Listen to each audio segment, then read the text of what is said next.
In the spring of 1937, 9 days after we buried my Aunt Verna, I came into 300 guinea hens that screamed at every shadow that crossed the yard.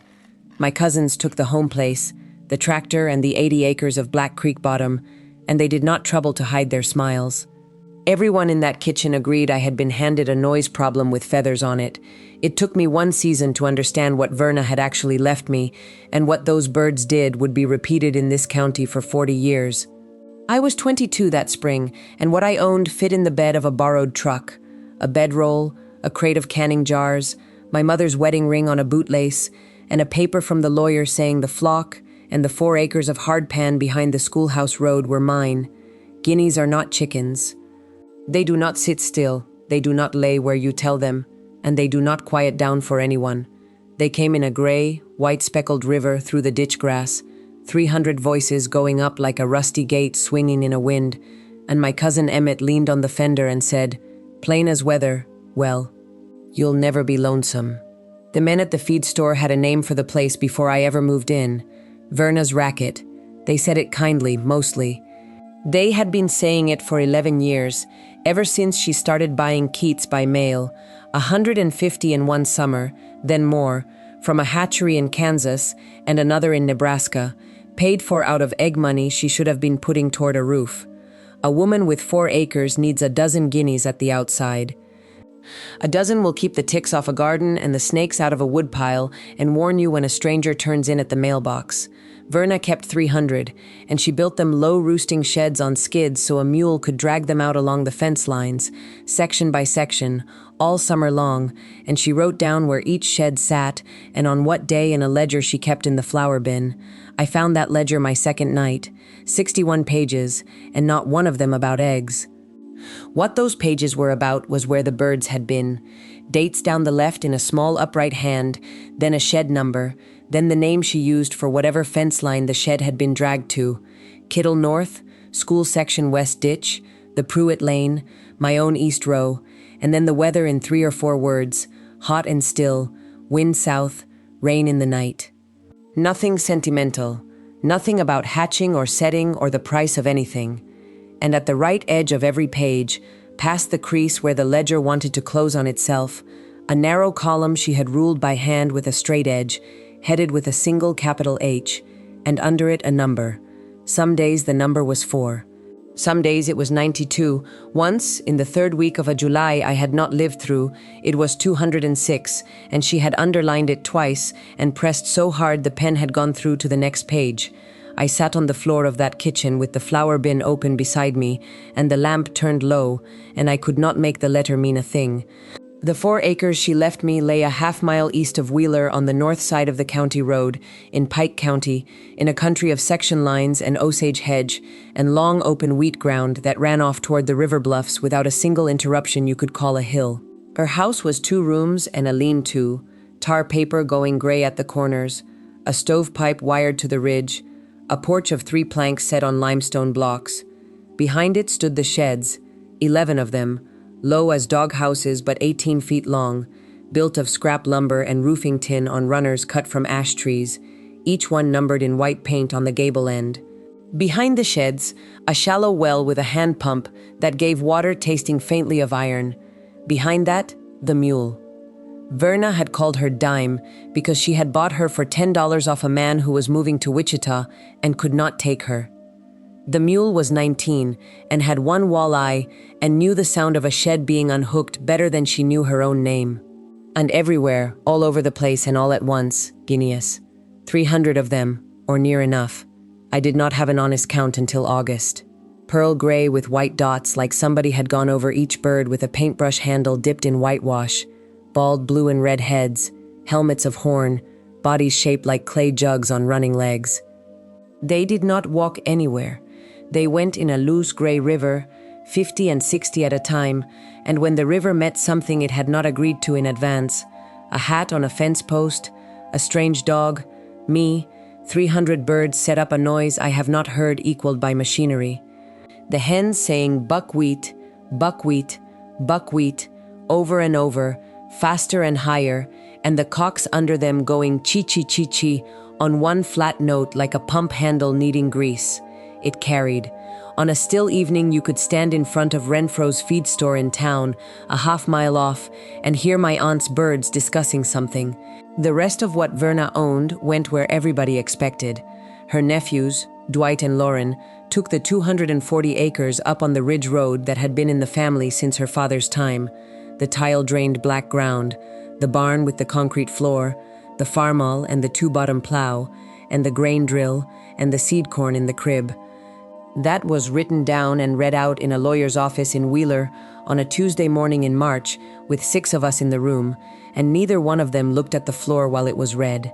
Dwight had his hat on his knee, and he turned it a quarter turn every so often, like a man waiting for a train that was running on time.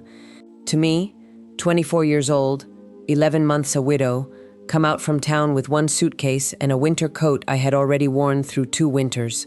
She left the house, the 4 acres, the 11 sheds, the mule, and, at the bottom of the page, in Mr. Pruitt's careful hand, 300 head of guinea fowl. He read it out the same way he had read out the tile-drained black ground, without any change in his voice, which I have always been grateful for. Roy laughed anyway. It was not a mean laugh. It was the laugh a man gives when a thing turns out exactly the way he told his wife it would at breakfast. Dwight turned his hat another quarter turn and said, "Well, you'll never need a doorbell." And that was the whole of the mockery that morning, and it was enough. 6 of us in that little office with the radiator knocking, and everybody understood the arithmetic. 210 acres of ground you could set a level on went one way.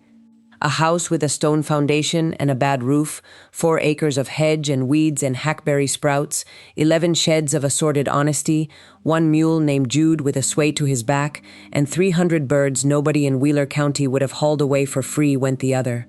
I signed where he showed me. I drove Harlan's truck out the gravel with the seat pushed all the way up, because I am not a tall woman, and when I came over the rise east of the place I heard them before I could see the house. Guineas do not cluck, and they do not crow.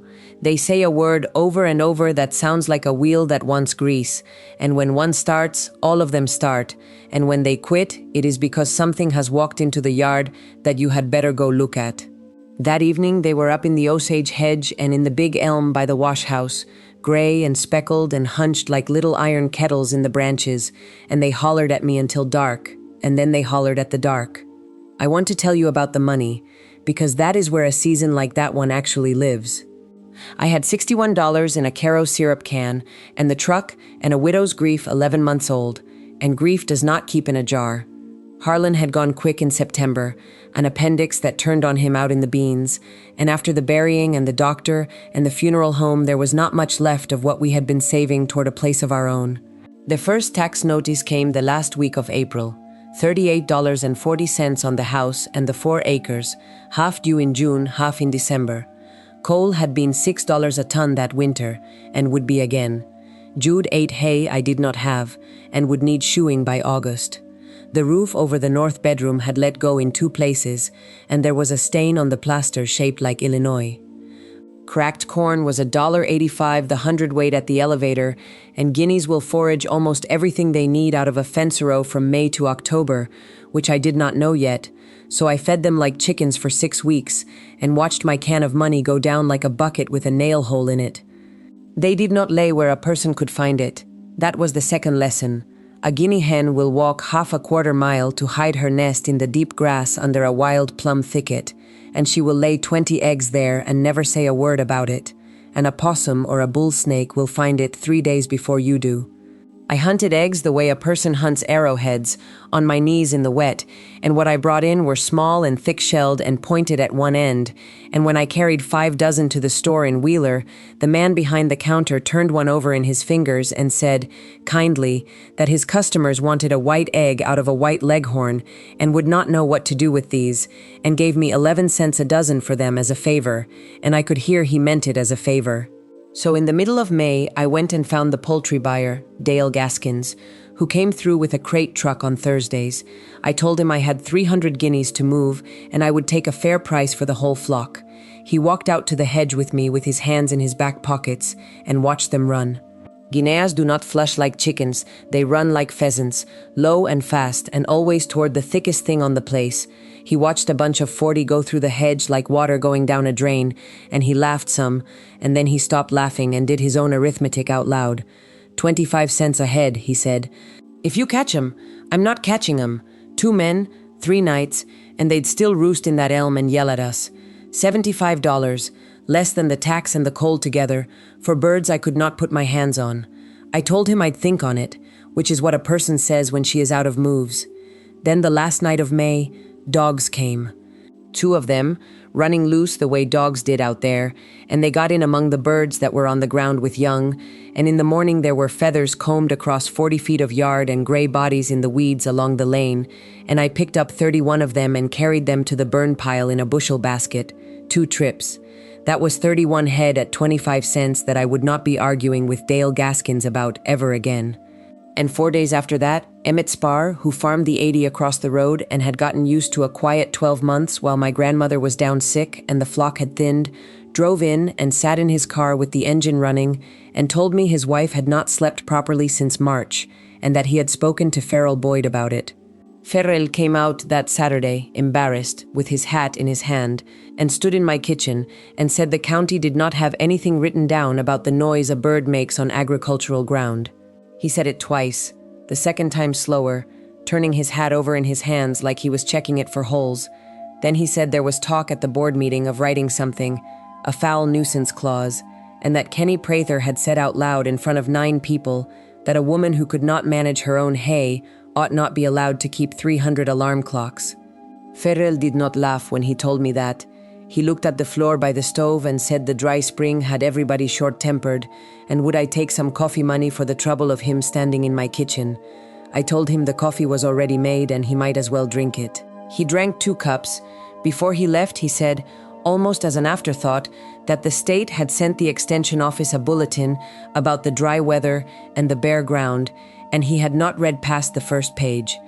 I did not sleep much that night, and not because of the guineas. In the morning, I walked the place with a tape measure and a pencil, and by noon I had decided to move the whole flock's night roost to the old hay shed in the far corner of the north pasture, 1,140 feet from Marvin Teague's bedroom window, with a rise of ground and a windbreak of Osage orange between. The shed had not held hay since before I was born. It had a dirt floor, a leaning door, and a roof that let daylight through in 11 places, and every one of those places had a wasp nest under it. It took me the last 2 weeks of August. I patched the roof with tin off the corn crib, cut and pieced, laid over with roofing nails. I straightened one at a time out of a coffee can because straightened nails were free and new nails were 60 cents a pound. I ran hardware cloth around the bottom 2 feet of the walls and buried it 8 inches down against digging, and the ground was so dry I broke the point off my grandmother's spade and had to sharpen it on the wheel by lamplight. I built roost poles out of sapling hickory laid at 3 heights because guineas will fight over the top rung the way men fight over a front pew. I hung a door on leather hinges cut from an old set of driving lines. Then I had to teach 300 birds to sleep somewhere they had never slept. Anybody who has kept guineas will already be smiling. They are not chickens. A chicken can be tricked. A guinea has to be convinced. And convincing 300 of them is like convincing 300 committee members who do not agree on anything and all talk at once. I started with a coffee can of cracked corn and white millet, rattling it at 4 in the afternoon out by the shed, and for 6 days they came running, ate, and then went back to the cedar row by the road to roost, screaming the whole way like I had insulted their mothers. Nights 7 through 19, I carried them.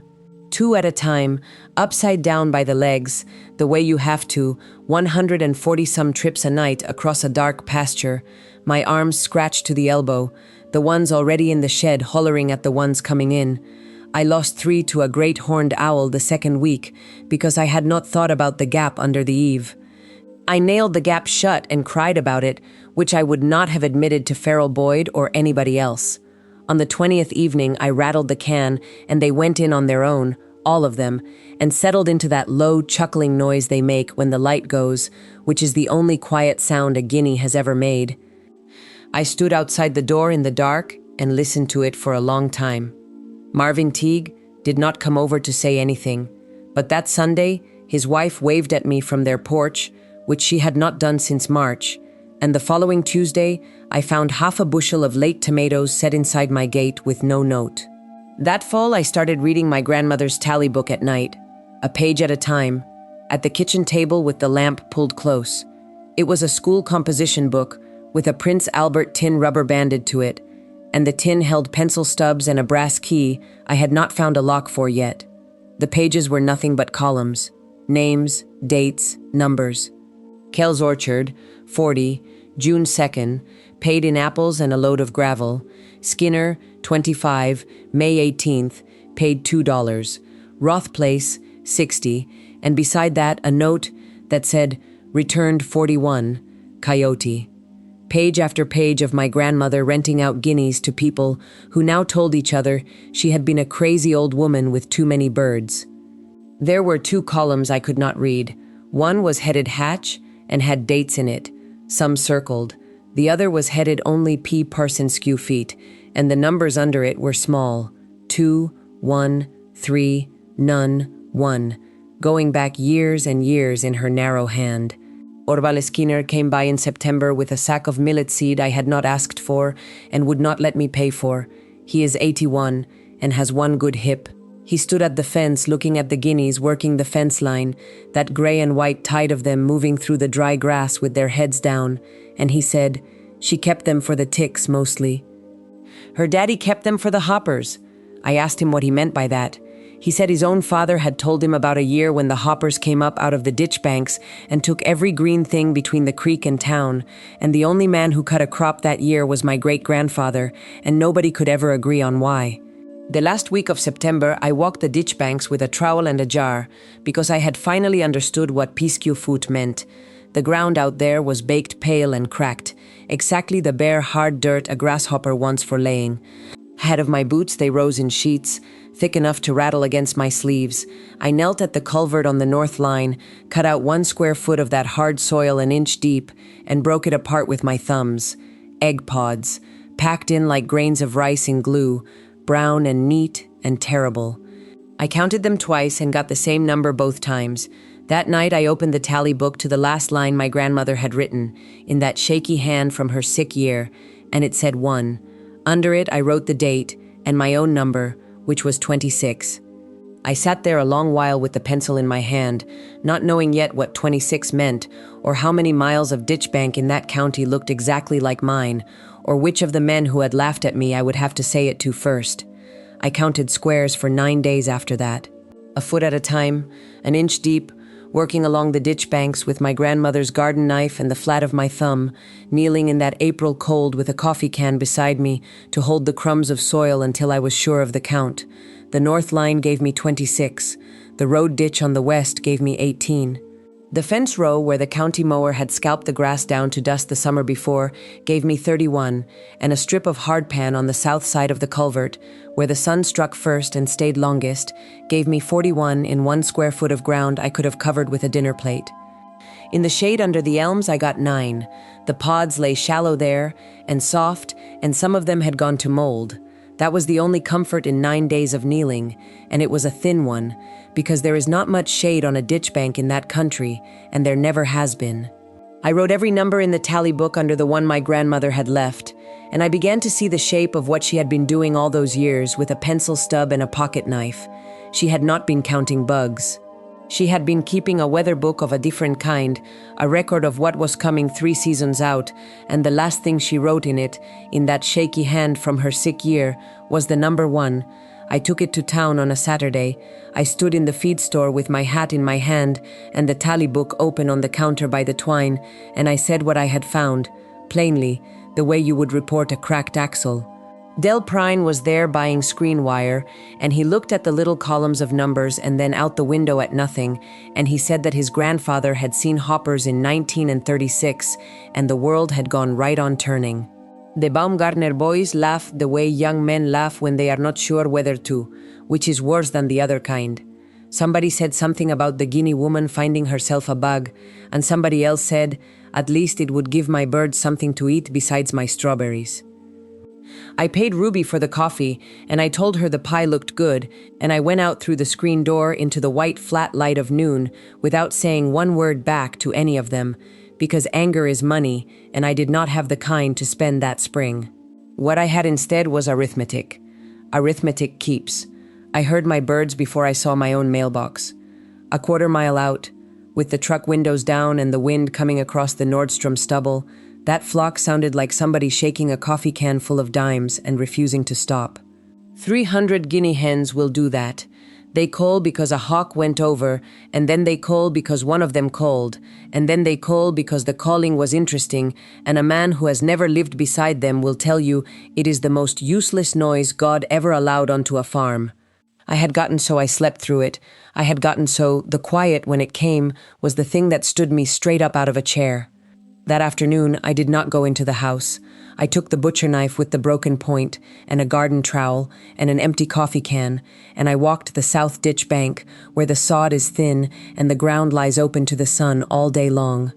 4 o'clock in the last week of April. The clay had that smell it gets when it is warming and not yet dry, a smell like a cellar wall. I knelt down and I cut a square in the sod the size of a dinner plate, and then I trimmed it back to a foot each way with the knife, measuring off the length of my own hand twice, and I pried up the plug and turned it over on my knee. They were in there the way seed is in a sack, little tan capsules, each one about the size of a rifle cartridge for a small caliber, dull and papery and packed at a slant into the top 2 inches of the dirt. I broke one open with my thumbnail, and inside lay the eggs in rows, glossy, the color of skim milk, sewn together in their froth like grains of rice a woman had strung for a wedding. I counted the pods out of that 1 square foot into the coffee can. 19. I moved 8 feet east and did it again, and got 27. I moved to where the ditch bank shoulders up toward the Baumgartner line fence, where the grass had been grazed down to nothing the summer before, and the ground had cracked in August, and I got 31, and one of them broke while I was prying, and spilled its rose across the back of my hand, and I remember sitting there on the ditch bank with my palm open, and my heart going like a barn swallow. Say 30 eggs to a pod, and that is a low guess. Say 20 pods to the square foot, and that is a low guess too. That is 600 hoppers standing in the space where I had set one knee. There are 43,000 and some square feet in an acre. I did that multiplication with a pencil on the back of a seed envelope at the kitchen table that night, and then I set the pencil down and looked at the number a long while. A number like that stops being a number. It turns into weather. The county agent had told the men at the cafe what he had told me the week before, which was that the egg beds along the river breaks were the heaviest anybody had mapped since '36, and that when the soil at 2 inches held 65 degrees for a stretch of days, the hatch would come off the south-facing slopes first and work north and east as the ground warmed behind it. He had a way of saying it that made it sound like a change in the mail schedule. He was young. He had a clipboard and a pair of shoes that were still shoes. After I washed the clay out from under my nails, I got out the ledger. It had come to me in the bottom of the feed chest, under 100 pounds of loose oyster shell, a stiff black book with a cracked spine, and a rubber band gone to tar around it, written in a slanted hand where the A's never quite closed. Most of it was the ordinary bones of a place: hens sold, eggs set, a hog butchered, the date the plum trees bloomed for 11 years running. I had read it once for the pleasure of reading a stranger's handwriting. That night I went at it the way you go at a road map when you are already lost. May 14, 1936. Pods, South Ditch, 31 to the foot. I read that line 4 times. Then, 3 pages on, in the same slant, no more excitement in it than a note about butter. Turned the flock in on the 9th of June.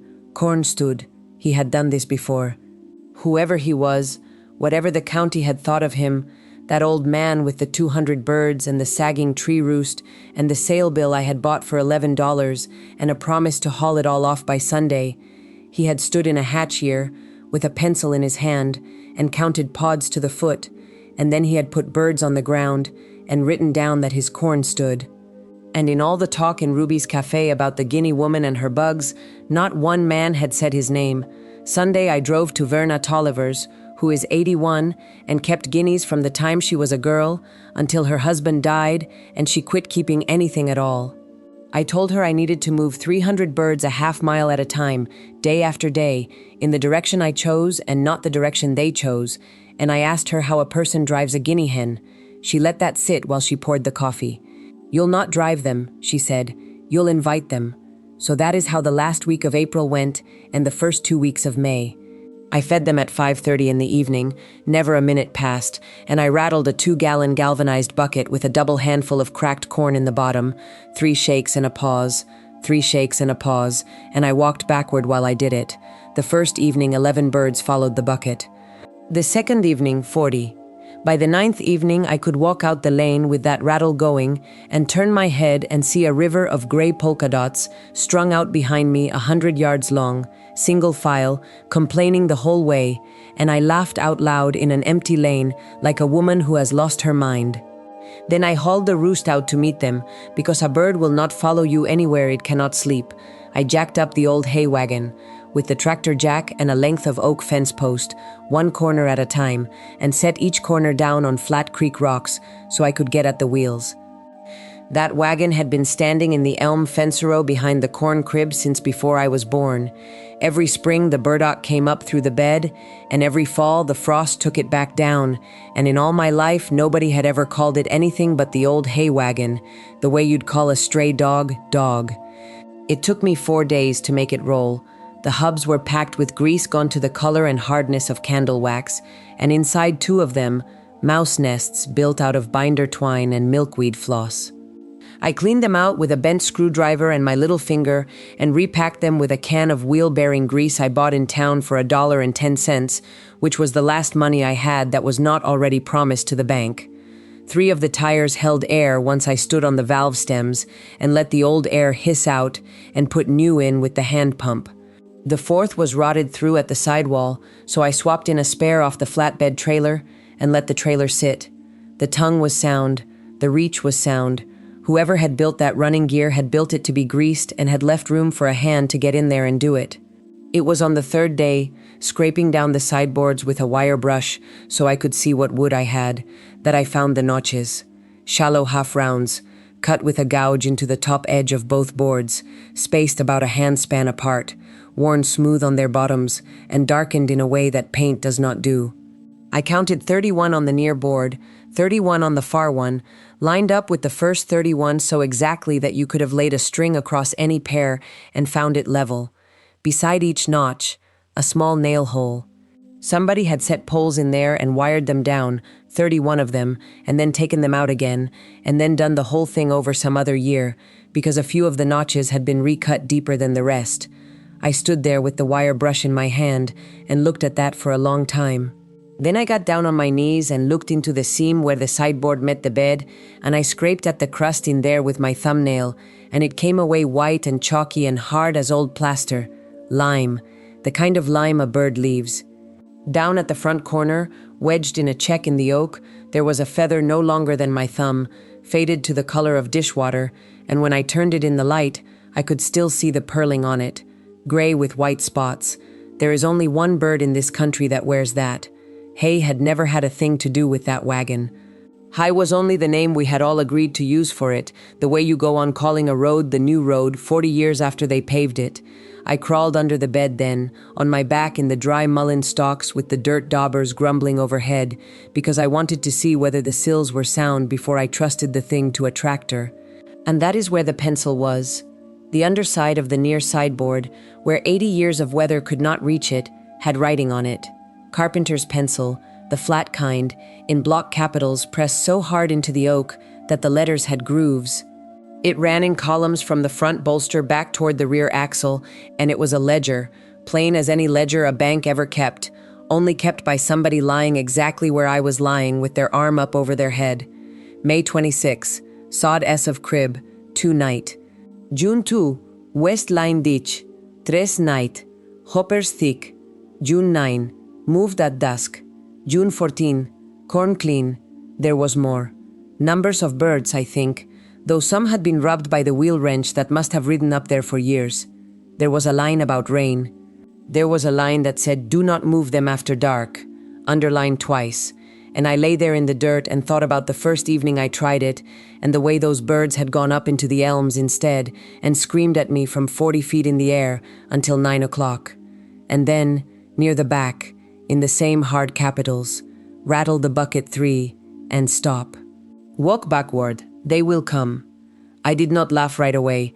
I lay under that wagon bed with my hands folded on my chest like a woman laid out, and I looked up at the grooves that somebody's pencil had cut into the underside of a board, and I thought about the 9 evenings it had taken me to work out 3 shakes and a pause. 3 shakes and a pause and walk backward, and don't hurry, and don't turn around, and never ever move them after the sun is off the ground. I had thought I invented that. I had been proud of it in the private way you are proud of a thing when there is no one left to tell it to. Moody had worked it out before I was born, and he had written it on the face of the board that looked at the ground, where a person would have to take the whole roost apart to find it. I carried 3 of those boards into the kitchen that night and set them across 2 chairs and read them by lamplight with a rag and a little coal oil, because 60 years of dust had settled into the pencil grooves and made them harder to see than they needed to be. The oil brought the letters up gray and soft, the way a photograph comes up in a pan. He had written small and level, the way a man writes when he means to come back and read it. Some of it was ordinary. Warmed the young stock. Hard freeze, lost 9. Wind from the south 4 days.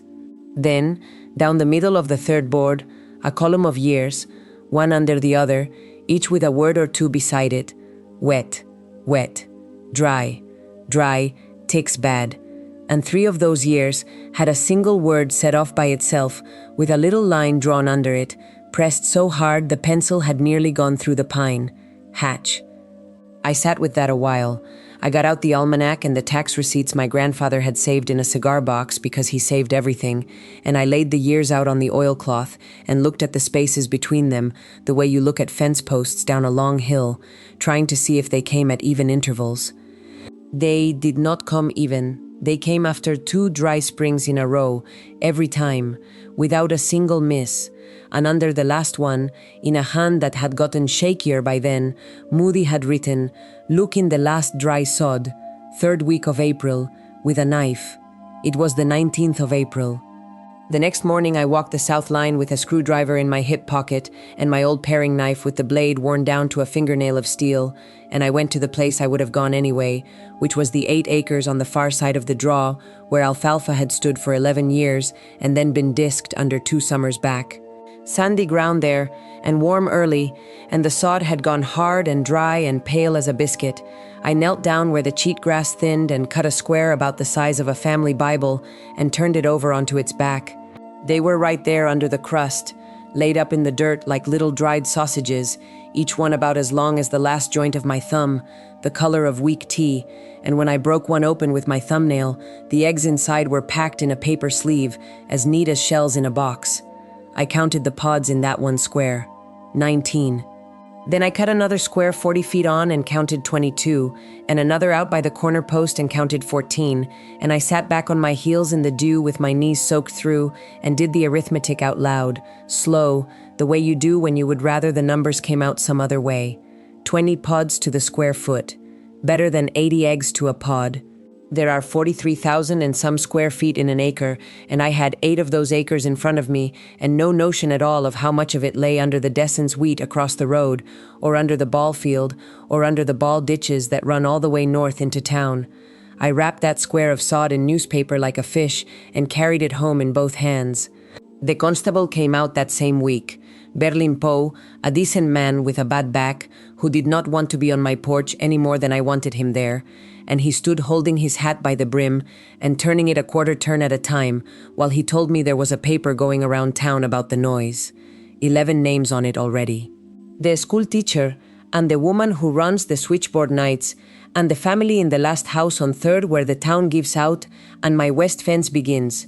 300 guineas do not make a noise like a rooster, which a person can forgive because it comes once and quits.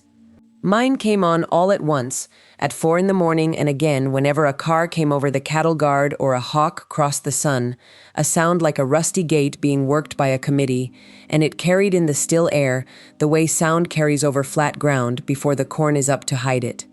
They say they can't sleep, Verlin said. Neither can I told him. Nobody with 300 guineas sleeps. He laughed at that in spite of himself, and then he told me the council would take a vote on it Thursday evening at 7, upstairs over the fire truck bay, and that if it went the way he expected, I would have 30 days to get the flock down to a dozen head, or take them past the section line and out of hearing of town. He put his hat on. He looked out at the flock working the yard, 300 slate-colored bodies moving in one loose mind through the orchard grass, heads down, that little sideways lunge they make when they take something out of the air. "What do you feed all them?" he asked. "Not much," I said, which was true, and which was the whole of the thing if anybody had cared to sit with it a minute. What I did not tell him was that Moody's board had also told me which way this kind of thing walks. Not flies, walks. The young ones come out of the ground the size of a grain of rice with no wings at all, and they move as a body against the wind, uphill if they can, toward green, and the greenest, tenderest ground in this township in the third week of May is the strip of new lawn and truck garden and school grass that starts at my west fence and runs 6 blocks into the middle of town. So the only place my flock could do any good was the exact place 11 neighbors had signed their names to get them out of. Thursday was 5 days off.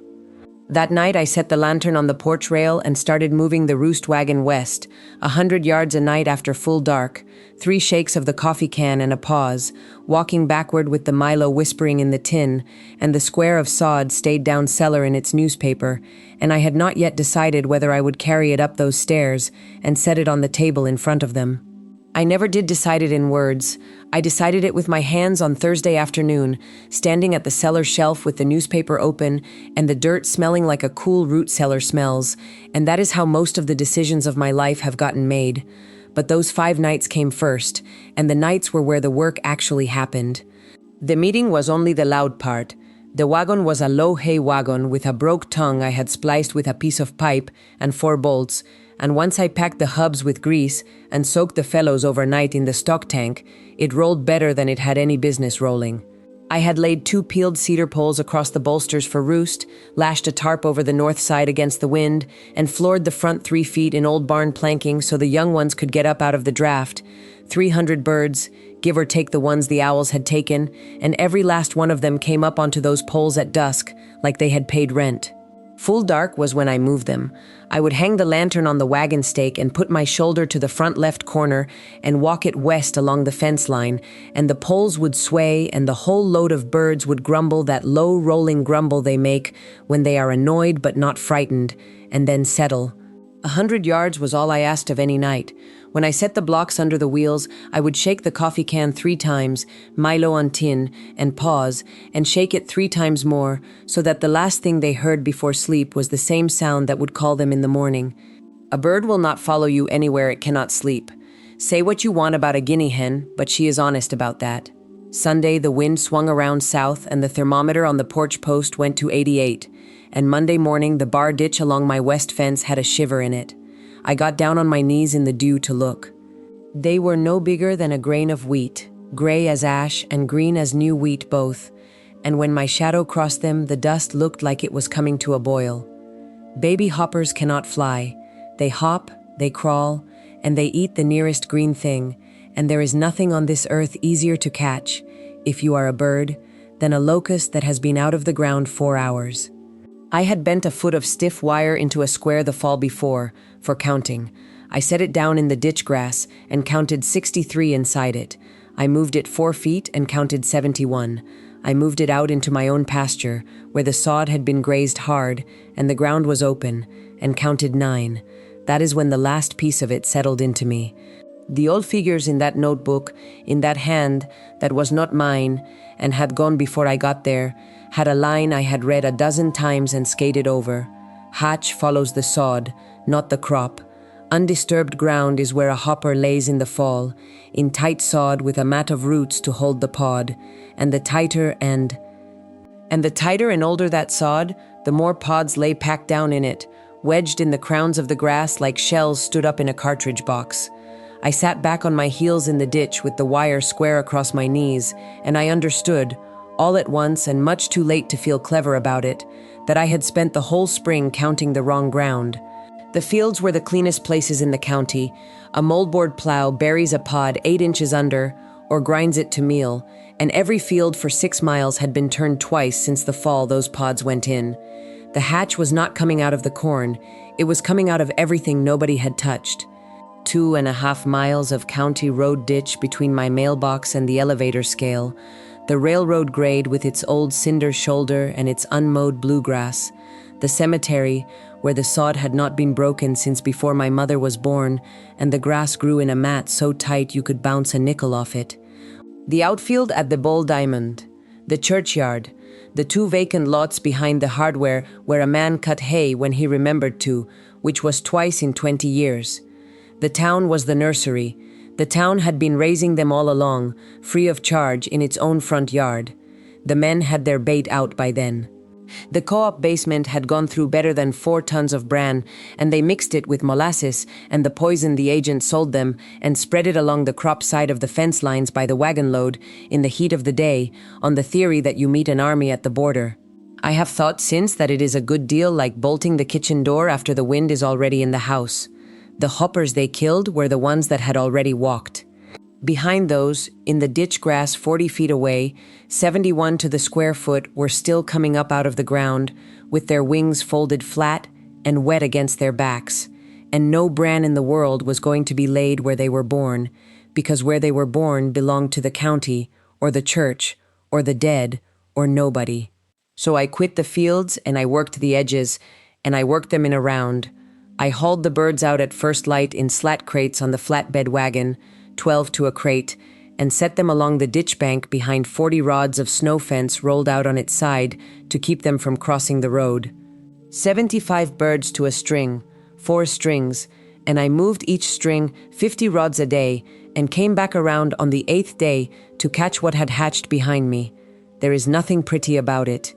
A string of guineas working a ditch bank at 7 in the morning looks like a rumor of birds, gray and pearled and speckled, heads low, necks out, moving in that hitching walk of theirs that always seems a half step from breaking into an argument. They do not scratch the way a hen scratches. They hunt with their eyes. A guinea will hold still as a fence post for the length of one breath, and then strike at the base of a grass stem so fast that you never see the hopper at all, only the swallow going down that long throat, and then the bird takes another step, and another, and it has not torn the ground or laid over a single stalk of wheat behind it. 300 of them going up a bank together sound like a shed full of loose hinges. They sounded like that at a hawk, and at a man, and at nothing whatsoever, which was most of the time. I hauled water to them in 2 cream cans and poured it into cut-down barrels sunk level with the sod, and I carried a sack of cracked corn I hardly used, because a hungry guinea is a working guinea, and I had come to understand that much from the first week. My hands smelled like galvanized tin and crushed grass from the 1st of June until the middle of August. There was chaff down my collar every night and dust in the creases of my knuckles that no amount of lye soap would lift, and the ditch banks along the Kessler Road wore a path where I walked the strings, out at daylight and back at dark, 50 rods a day, 8 days to a circuit, catching on the second pass what had hatched behind me on the first. The Weller boy was the one who changed the arithmetic, though he did it by accident and he was sorry about it. He came over the rise on the county road in his father's truck, faster than a man ought to, and caught a hen that had gotten under the snow fence, and he stopped, which is more than most would have done, and stood there with his hat in his hands apologizing to me about a $2 bird. I told him it was all right, and then I laid her on the tailgate and opened her crop with my pocket knife because I had been wanting to for a week and had not been willing to kill one to do it. 211 grasshopper nymphs. I counted them into the lid of the corn can while he watched, wet and folded and green as clipped alfalfa, and along with them 6 wireworms, a cutworm, and a beetle I could not name. It was 9 o'clock in the morning. She had filled that crop since daylight, and she would have filled it twice more before dark, and I stood there doing sums in my head until the sums quit sounding like sums and started sounding like a lie, so I stopped saying them out loud. The Weller boy did not laugh. He went home and told it at the supper table, and his father told it at the elevator, and I did not have to say one word in my own defense the whole rest of that summer, which suited me. I had bent a square of baling wire, a foot on each side, and I would drop it on the sod and count what jumped out. On the black ground north of the creek, it ran 11 and 12 to the square foot. On the sand slope in the old Vos pasture, where the ground warmed early and the pods had been laid in thick the fall before, it went 62, and once, on the south face where the grass was thin and the dirt lay open to the sun, better than 90. That was a number that made a person's stomach go cold. I wrote each count in the ledger under the columns that were already there in that faded pencil hand, and after a string of birds had worked a stretch twice, I dropped the wire again in the same place and counted 3, and then 1, and then none at all, with the grass standing and the sod unbroken, and the birds a quarter mile on, complaining about a crow. Delbert Croy went the other way, the way the co-op told him to, and I do not fault a man for that. He and the Ritter brothers mixed bran and molasses and water and a can of white poison in a stock tank behind the machine shed and spread it by hand out of gunny sacks across 900 acres in 2 days, walking their bean rows in the heat with their sleeves rolled and their hats pushed back, and it worked. For 9 days it worked handsomely. Then a shower came through at dusk, a half-inch and no more, just enough to turn every flake of that bait into paste and then into crust, and the ground kept hatching. That was the thing none of them had reckoned on, and none of us had been taught. A hatch is not an event, it is a season. Those pods let go a few at a time over 3 and 4 weeks, as the ground warms in patches, so a man who baits once has baited the ones that were up that morning and made a gift of his beans to every hopper still under the dirt. Delbert spread again and ran out of bran. The co-op in Halstead was out too, and so was Newton, and the truck from Wichita was promised Tuesday and came the following Friday. Somebody called the sheriff on my birds in the 3rd week of June. He sent a deputy out at 5 in the morning, and that young man stood in the ditch with his hands on his belt for the better part of an hour, watching 300 guineas take a bank apart insect by insect while the sun came up behind the Kessler barn. He wrote nothing down. He asked whether they ate ticks. I said they ate anything that moved and complained about the rest, and he said his wife's garden had ticks and left. By the 1st week of July, the hatch had come off the pastures and out of the road ditches and reached the town. They were on the sidewalk in front of the bank, on the depot platform, in the school ditch 3 deep. The garden club's tomato patch behind the Methodist church went to sticks in 4 days, and that night I sat at the kitchen table with the ledger open past my own columns, where in the back, in that dead woman's pencil, somebody had written out town lot numbers, Church Street, the school ditch, the ball ground, with a date beside them 40 years old.